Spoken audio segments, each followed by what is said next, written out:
Welcome back to Comics with Drew. I'm Drew, and every once in a while, there comes along a comic that just really pisses you off. It just really hits all the right buttons. And for me, it's usually a situation like, oh, I don't know, uh, Spider Man number 10. The Amazing Spider Man number 10 with Peter Parker saying, Gwen? And here's Gwen Stacy. This is Gwen Stacy. Jeez. Okay, so thanks again for tolerating my indulgence in going back and reviewing books that have been out for a minute that I've not had a chance to get to. But this is one that I could not skip. I thought about doing a bunch of different, like a catch up review, but this is a book here. The things that go on in this book, I think, warrant its own video. Okay, because there are so many things that are wrong about it that drive me up a wall. And it's funny if you were just reading the comic book and you didn't know anything about Spider-Man or the history of Spider-Man or some of the rules of comics as they were, you might think that this is a great book. I'll be perfectly honest with you. It's kind of like some people believe Star Wars The Last Jedi is a great movie, but I believe that most people that feel that way don't know anything about Star Wars. So that's just my personal opinion. That's an aside. That's a topic for another day. But today, we're going to talk about this monstrosity. So, first things first, right? Gwen Stacy stays dead. That's the rule. That's one of the rules of comics. Generally speaking, in comics, there's no such thing as permanence, right? Things can be retconned because it's a fictional world. It's not real, and so consequently, with the ebbs and flows of commercial demand and with what companies may or may not want to do, they can bring characters back from the dead. They can kill characters off. The most famous example of killing a character off only to bring them right back is Superman, I think, in my opinion. They made this big deal, oh, we're going to kill Superman, which is absolutely absurd because, they're always going to bring him back. However, one of the big things about Marvel that distinguished Marvel, I think, from other comics, especially way back in the day, like in the 60s and 70s, was the idea that Peter Parker was a real person. Like he wasn't some kind of, put together adult superhero. He was kind of like an everyman. And that's the whole appeal of Spider-Man, is that he's not some rich billionaire. He's not somebody that, generally has his act together overall. He's a young person. Most superheroes at the time, they were centered around adults, but Peter Parker was, one of the kids. And so Peter has to go through a bunch of different things to build his character up. And I think it's not something that I think, it's actually one of the well established rules that, Peter Parker not being able to save Gwen Stacy really impacted the arc of the entire character. It really helped define Peter Parker and Spider Man as a character. And one of the steadfast rules is that Gwen Stacy stays dead, right? Because if you bring Gwen Stacy back, it ruins the development of the character. And so if you're gonna do it, the first thing I want to say is that you should not bring Gwen Stacy back for any reason whatsoever. And I'm not going to talk about Spider Gwen. That's a different character. Okay, that's a whole other thing. I'm talking about the main continuity of Spider-Man, of the Amazing Spider-Man. So when I saw this cover, I was immediately triggered. Right, everybody knows I don't like this run of Spider-Man. There's no there's no hiding that fact, and I've been especially critical of it because I care about the character. And you know just when I thought they couldn't get any dumber or irritating, they do this. The first thing is we have a cover, and the cover is by John Romita Jr. and it's an okay cover, honestly, to tell you the truth. I mean, as far as John Romita Jr. covers go, there are worse ones. He's still doing this weird marionette. That's what it is. I have determined that John Romita Jr. is drawing marionettes for the characters. That he's got marionettes somewhere in his studio, and he's trying to draw the characters to look like these marionettes, right? So anyway, there are worse covers by John Romita Jr. But this one is all right. I mean, it's pretty boring. It kind of harkens back to that one where Peter and Mary Jane are in the rain, and there's nothing else. It's just these characters. So it's a half baked cover. It's not really fully fleshed out, and it's I think it's just another John Romita Jr. quick special. So where they don't really give him much time, and he just throws this together. So book opens up, and we've got the panic going down. We've got the news reports, and we have Peter talking about the fact that he doesn't really understand what's going on, and he's on the phone with Iron Man, and Iron Man's out there battling the Celestial, and Peter's like saying, "Hey, what's going on? Is there something weird going on?" And Iron Man basically explains the setup where the Celestial is appearing to people, sometimes as itself, sometimes as someone from the person's past. So we have Gwen Stacy, and she's basically following Peter around. She's got this weird kind of energy matter coming out of her face, and Peter's got people that are asking him to do favors. And for the most part, in the last 9 issues, Peter's been a jerk. But Peter decides that he's going to fulfill all the promises and the commitments that he's made to all these people that have been asking him to do stuff today, on this particular day. And he's doing this because Gwen Stacy, or something like Gwen Stacy, is staring at him, right? And so then he goes and he hangs out with his buddy who needs to get a tuxedo. And then after he's done with that, he goes and hangs out with Aunt May. And with Aunt May, he's like fixing her faucet.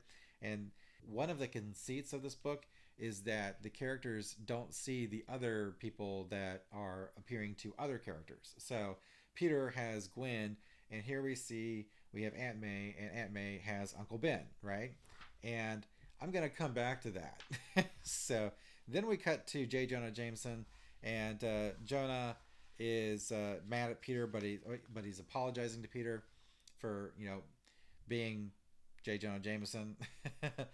And after a long day of running around helping people out and being nice, which is a change up from what Peter's been doing, he decides that he's going to call it a night. Now, I don't know about you, right? And I'm going to put this picture up here.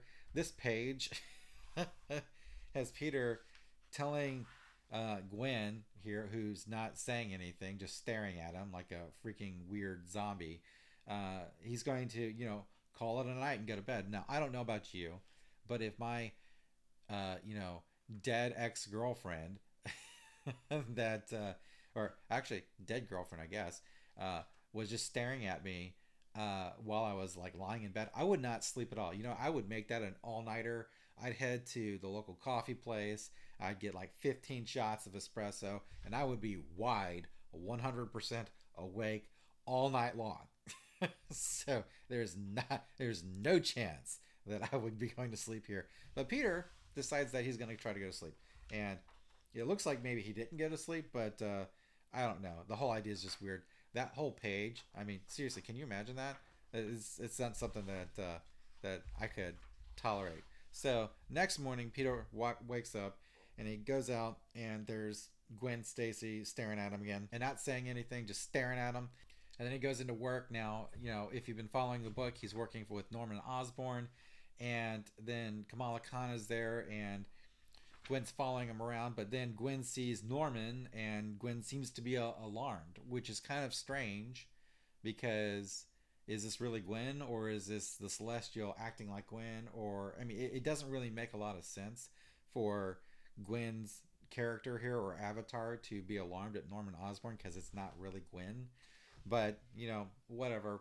So Norman comes out, and weirdly enough, Norman seems to be kind of evil. He looks evil here, right? This entire book kind of says, oh, this is standard Norman, and not the helpful Norman. Now, the last 9 issues, Norman's been very helpful. He's been trying to, do the straight and narrow, trying to help Peter out. But for whatever reason, we get evil Norman Osborn, at least the way he's drawn. And then Peter sees that Gwen is alarmed by Norman and yells at Norman to leave him alone. And then Gwen Stacy flies off. Next thing you know, Gwen's up on the roof because she's flown away because she's so alarmed by Norman. So then Peter starts kind of explaining this kind of backstory. I'm not even sure what he's explaining here, honestly, to tell you the truth, because it looks like he's talking about what happened before the current run started. Because if you recall, in issue number 1 of this volume, he wakes up in the middle of a smoking crater, and we still don't know what happened. But here it looks like he's dropping some hints, and it doesn't really give us any ideas to what's going on, other than nobody likes Peter and Peter doesn't like anybody, and it gives us no development at all. But for some reason, the avatar of Gwen Stacy turns around and says that you're worthy, and then you're gonna get a gift, and then Gwen Stacy, wait for it, becomes real. It's the real Gwen Stacy, okay? And then the next thing you know, Gwen Stacy is only there for a minute, and she fades away into this little energy pixie dust stuff. And then Norm watches this. Norm sees Gwen Stacy there for just a minute because now she's real, and Norm could actually see her. So he sees her disappear, but then Norman is now super scared and worried, and then he's like losing his mind, but he looks evil and he looks crazy. And then we have Norm basically saying, that can't possibly be real, everything's fine. And then we have Gwen staring at him with very evil eyes, and it says to be continued. And that's the end of the book. So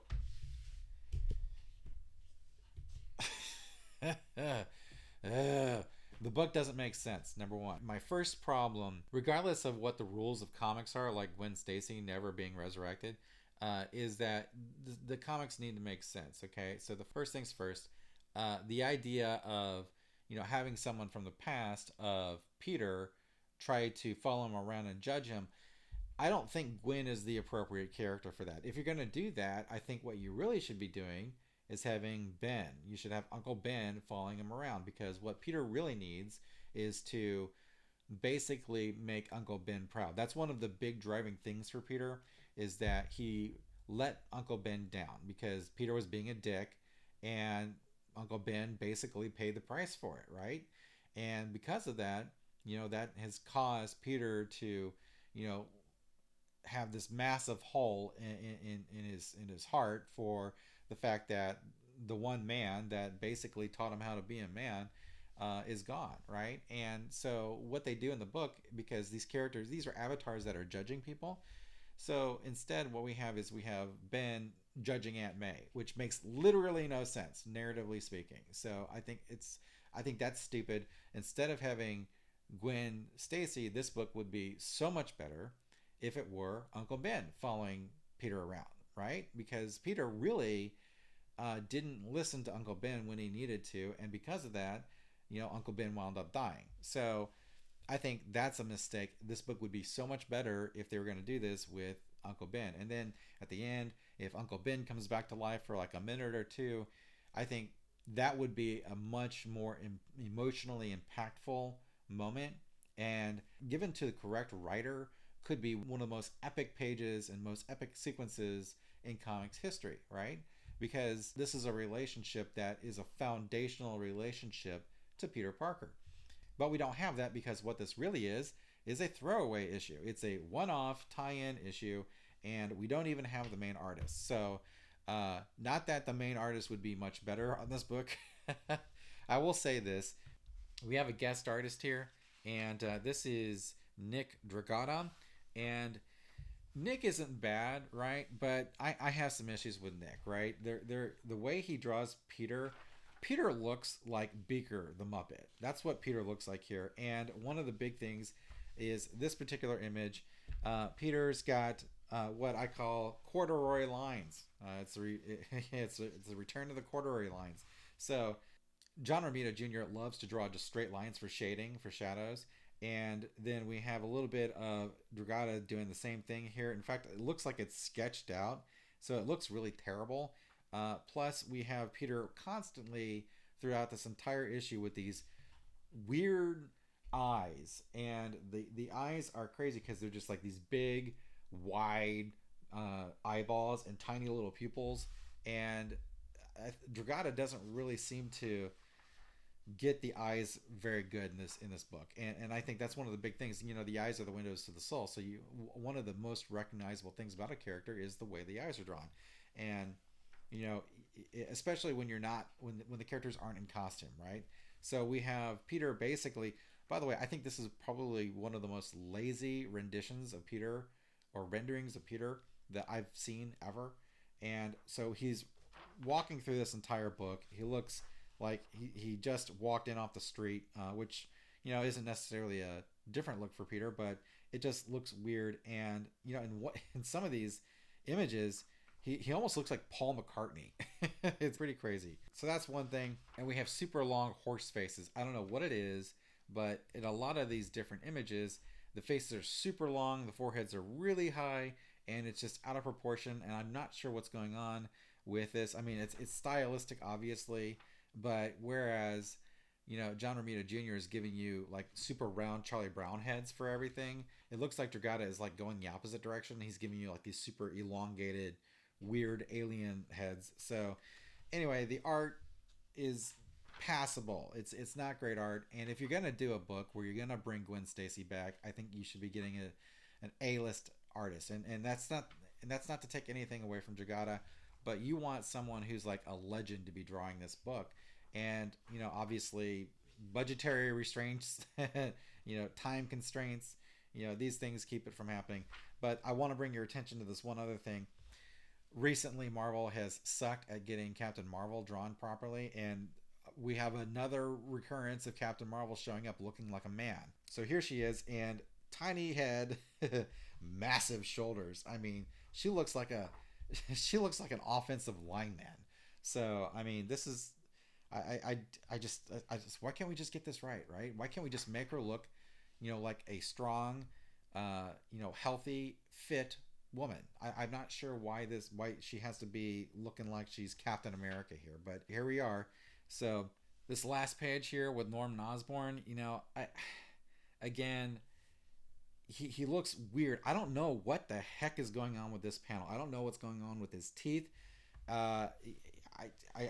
know, it just looks bad. You know, it just looks bad. I can't really give you a description other than it just is terrible. Honestly, I wish I could give you a witty, pithy description of it, but Snaggletooth, Norman Osborn, maybe. But anyway, you know, in summary, Amazing Spider-Man number 10, Gwen Stacy kind of returns, but not really. By the way, the other thing that pisses me off about this book is that it says to be continued. Not in this book, right? So I don't know what's going on in the other different tie-ins because I'm not going to spend $100 to read a tie-in event. It's just not going to happen. But the next book just goes right back into regular Spider-Man for this run. So I think it's a giant waste of time. The book pisses me off because Gwen Stacy should stay dead, right? That's one of the rules of Spider-Man. And the reason why is not because we're mean or we hate Gwen Stacy. Gwen Stacy is a great character. It's because of the fact that Gwen Stacy is such a great character that it's important that she stay dead in this continuity, because that sacrifice is part of what makes Peter's character. It's that important. And this little stunt here where they have her following around and then turn her real for 5 seconds is just frankly disrespectful. Okay, and if you're gonna do something like this, you need to be making it a major event. You don't want to do this as a throwaway. And I think maybe they thought they could get away with this. In my opinion, you know, I don't know, you may like this, but in my opinion, this is just another middle finger to longtime traditional Spider-Man fans, and it's cheap. That's what makes it so bad. That's the worst part of it. It's a cheap ploy. It's a cheap kind of, you know, magic trick, and you know, it gets people all excited. The cover is supposed to get you excited for Gwen Stacy, or alternatively pissed off, and it pissed me off. So I'm looking at this, I'm like, what the heck is this? And so then I go through it, and sure enough, they bring her back only for a minute, and it's just stupid, right? You know, it really is. By the way, why would the Celestial even know all this other backstory? It doesn't make any sense. The writing is bad, and the art is, I'd give it a C. And honestly, I might even give it a higher grade, except for the fact that the subject matter, that you're dealing with requires, top talent, like your A-list guys or girls or whoever to be doing this book. So Amazing Spider-Man number 10. It's a break from the garbage to give you more garbage, and we got 5 more books of this to read before I get caught up for you. So anyway, thanks again for watching Comics with Drew. I'm Drew, and I'll catch you next time.